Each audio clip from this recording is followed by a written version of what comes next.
एक कर्नल आया अंग्रेज मुसलमानों की जासूसी करने के लिए।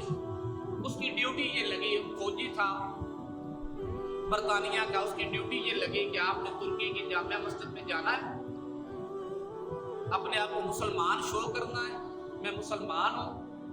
उधर कोई आलमे दीन, एक बड़े नेक आदमी जो है वो कुरान पाक का दर्स देते थे। कुरान पाक मस्जिद में कुरान पाक पढ़ाते थे। आपने उनके दर्स में बैठना है, उनका शागिर्द बन के आपने उधर ही रहना है फिर, और हमें फिर रिपोर्टें भेजनी है।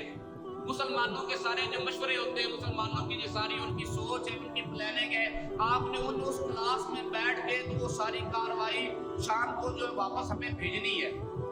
जासूस था, अंग्रेज था, कर्नल था, फौजी था, ड्यूटी थी, जाके बैठ गया मुसलमानों का रूप धार के कि मैं जी कुरान पाक सीखने आया हूं। मेरे भाई, मेरे दोस्त, मेरे बुजुर्ग,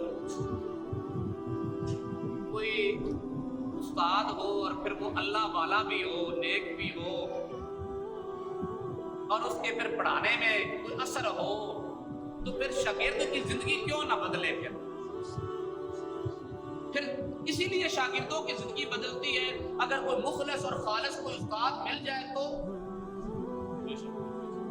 वो उस क्लास में बैठा रहा, साल डेढ़ साल उस क्लास में गुजारा, और साल डेढ़ साल गुजारने के बाद उसने कलमा पढ़ा और मुसलमान हो गया।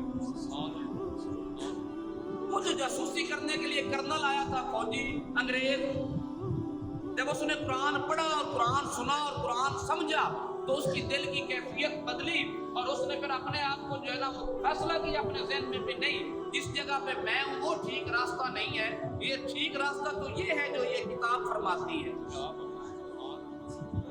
और फिर उसने वो इंग्लिश कुरान पाक पहली दफा जो उसने कहा, फिर अंग्रेजों को भी फायदा होना चाहिए कुरान पाक का, उसने भी कुरान पाक का अंग्रेजी में तर्जमा किया, अंग्रेजों को बताने के लिए कि मुसलमानों की ऐसी सच्ची किताब है।